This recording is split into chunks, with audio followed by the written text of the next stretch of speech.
Hello and welcome back to another episode of From Prison to the Streets. I'm Eric. I did 11 years in prison and I talk about prison stuff. Today is part 2 of my video with Harvey Seidel from HarveyTalks Prison.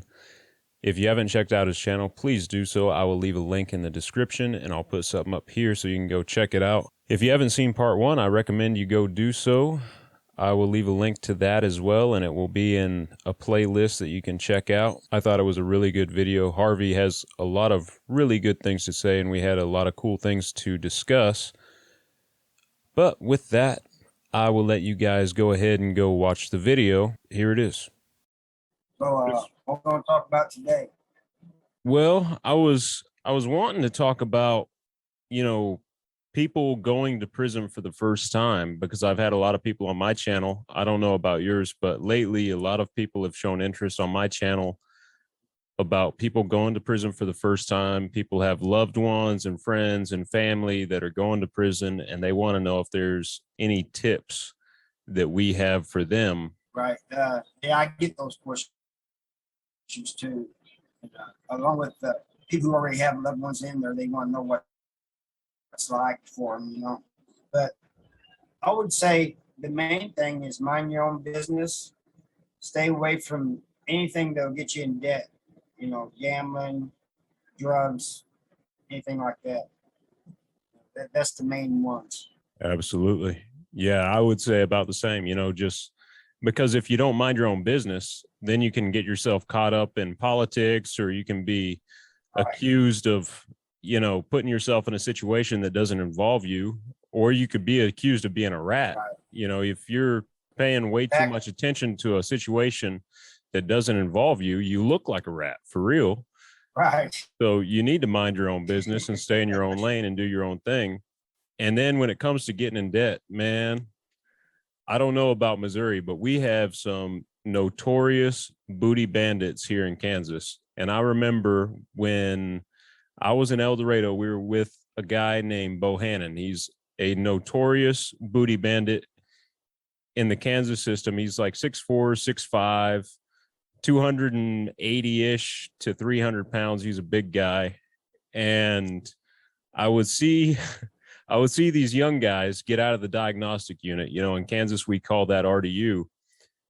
And within the first week of being down, they'd be down at the poker table playing with Bohannon, this notorious booty bandit. And I just had to shake my head like, man, you're going to lose to that man. He's been playing poker for years, and you're going to owe him something, and you ain't going to be able to pay him. And then you're in a position you don't want to be. A lot of times new guys come in. So people ask them, hey, you want to play poker with us? And what they don't realize is all three of them guys are working together against him. Yeah. It's not that everybody against everybody. They're all ganging up on him. He doesn't even know it. Right. I mean, I'm sad to say it. I used to do that.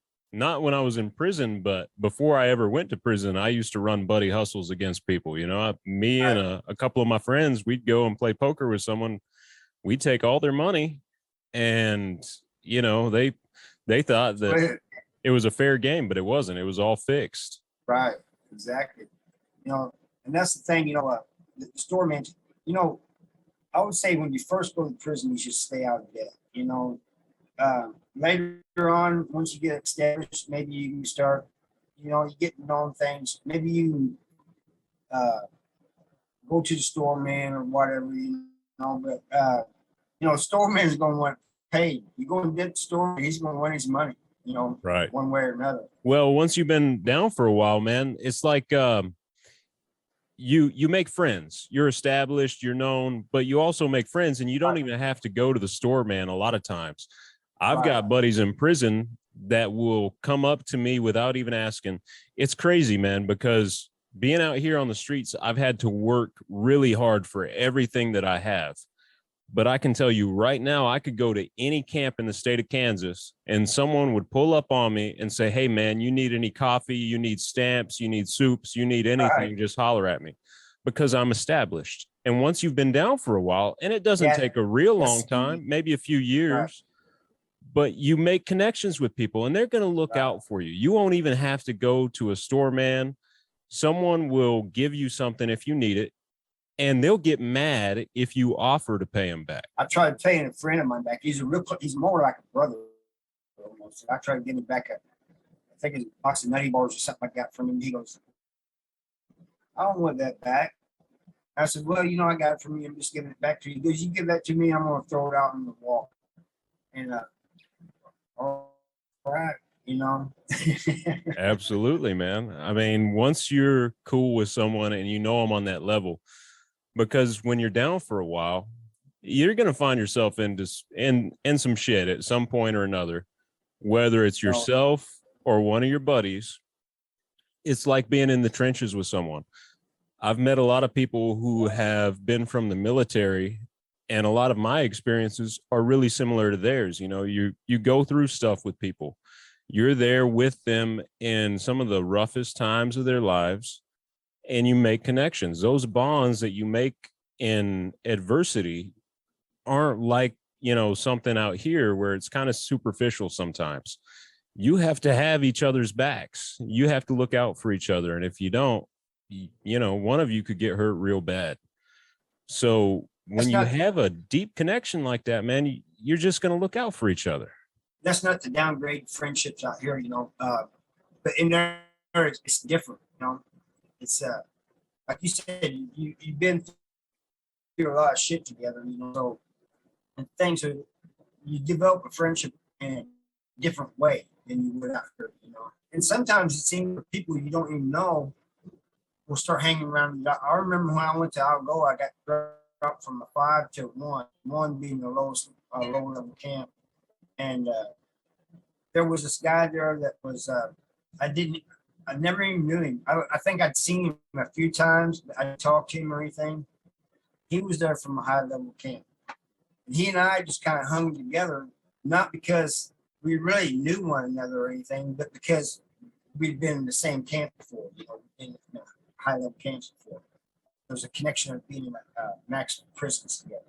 Right. And neither one of us liked the lower level camp prisons. I didn't like the way the people were there. What do you think was one of the roughest situations you've been in where you've had to watch someone's back or something like that? A friend of mine got into it with somebody. He went to somebody else's aid, and he was one of those type of people. It was that guy I was telling you, it's like a brother to him. He's one of those type of people that if he sees a situation where somebody's getting jumped, he don't like to see a bunch of people on one person. So he went up there and got into it. The guy that he went up there to help just disappeared. Well, I came out in the yard and I seen all these people gathered around him. I went up there and this guy tells me this has nothing to do with you. I said, yeah, it does. I said, that's my partner there. And they said, well, we got to honor that. But you're in a bad situation here. And the funny thing is, there was another guy that came up there and he talked to him and got it all squashed. But it was about to be a bad situation there, Yeah. We would have lost. I know we would have lost. So sometimes though, when you're in a situation like that, even if you know you're not going to win, you can't abandon your principles either. And if you are loyal to somebody, you can't really run away. If you have courage and you have loyalty, that won't allow you to run away from the situation. You're going to be there for your friends and you're not going to back down either. Right. Think of it this way. Say I didn't get involved in that. I just stayed away from it. Whether he made it or not, other people would know that I didn't come to his aid. You know what I mean? Oh, man. I'm glad you said that, because getting back to what we started this off with new guys going to prison, I think we should talk about what happens when you don't fight back and what happens when you don't stand up for yourself. Because a lot of guys will come into the system and they think that, they don't need to defend themselves. I'm going to be the bigger man and walk away. But having done almost 30 years, what happens when a guy looks soft and looks like he ain't going to stand up for himself. Yeah, if I walk up to you, Harvey, and you walked away, or even vice versa, if you walked up to me and you were, putting pressure on me to get you store or something like that. Let's just, the most common one in Kansas, I don't know about Missouri, but the most common one in Kansas, if I was pushing up on someone to go to store for me, or they were pushing up on me and one of us walked away, you tell me what would happen. You're gonna have everybody on the camp on you. You know, you're gonna have all the wolves coming in on you. At least that's the way it is in Missouri. And the next day, it doesn't take long. Next day, everybody's going, that you back down, and that you're ripe for take it. The booty bandits are going to come. The people trying to get money from you are going to come. People trying to extort. It's going to be endless. So you might as well just fight and get it over. Yeah, I'd rather fight one fight than have to fight the whole camp. Personally, if you don't just stand up for yourself out the gate, then you're going to have problems with everyone and prove yourself to everyone, because now you have that in your jacket. He's a punk, or he's a bitch, or he's scared.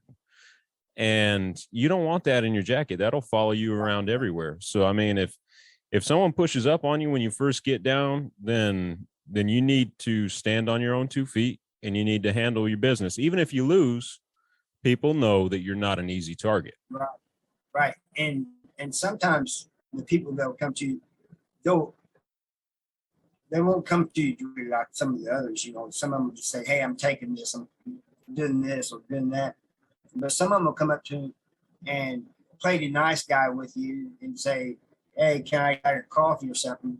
You give them a bag of coffee, and then when you go, "Hey," later on when you go say, "Hey, can I get my bag of coffee back?" They'll say, "You're beat," you ain't nothing. Yeah. And that's the other buddy hustle. People will act like they're real good friends with you and stuff like that just because you got money or you have some crunch or something like that, or they think you do. And they'll try to get every little thing out of you. "Hey man, can I get a soup?" And if you give it to them the next door day, they're going to be, "Hey man, could I get a box of Debbie's or whatever?" And if you don't learn how to say no, you're not going to have anything. Because there's not just one person that does that. There's a lot of people in prison that like to mooch off people. You got those that once you give them a few things, they almost get to where they expect it. Yeah. Yeah, and then they'll get mad when you don't give it to them. It's like, motherfucker, it's my coffee anyway. Why are you mad at me because you can't have it? Man, there are so many people that'll mooch off you in prison and just try to take advantage of you, because it really is the law of the jungle in there. It's take what you can and can all you get. That's what people are trying to do. What kind of time did you do? Were you the type of dude who kind of stuck to yourself, or were you moving around? How did you do your time? How did you do that much time without getting in a train wreck? I've been in a few messes that I had trouble getting out of. I had a group of people I hung around with, but I never joined any gangs or anything like that. Even I was asked to a couple of times. But, I know how that works. You join the gang and then you can't leave and you got to do what they say. I ain't about all that. So I had a few people I hung around with, worked out stuff. That was about it. We had each other's backs. Yeah, that's pretty much the best way to do it. I think the biggest train wreck I ever got in was behind some gang stuff, because I did join a gang towards the end of my sentence because I was trying to look out for one of my childhood friends, a dude that I grew up with, and he joined up, and nobody would help me keep an eye on this dude unless I was joined up. And I already knew most of the dudes who were in it. I was on really good terms with them. And that kind of softened my resolve against gangs, I think. because for a long time I wouldn't have nothing to do with a gang. I didn't respect them. I didn't really agree with how they operated. But I was looking over the bylaws, and a lot of the bylaws sounded real good. It talked about integrity and respect and loyalty and honor, and I'm all about all that stuff, because in prison you don't have a bunch of material stuff to define you. What you have are the principles that you live by, and how you carry yourself. You take all that other superficial bullshit away, and that's what you have. And I ended up joining this gang, and it was the worst choice I ever made. Out of all the time that I did and all the stupid stuff that I've done, that's one of the things that I regret the most. And it about got me in some bad wrecks. A bunch of political stuff happened. I almost got stabbed. And in the end of the day, I can't say any of it was truly worth it. Well, I remember when the Family Values formed, and I knew the guy who formed it. And it started as a good, even really as a gang, really. It was just supposed to be a group that would help young people coming in, fight their fights for them, to be there if they needed it, And so it started out, it had good ideals and stuff, but it eventually became about game, all about drugs, and some of them in it were racist. And so it just became about, they're fighting another gang in Springfield now. And they're out in the streets now and they're fighting. And so it just became bad, But like you, I know many people, and I'm friends with many people that are in it. In fact, I interviewed one of my partners that was in prison, and he's a member of it.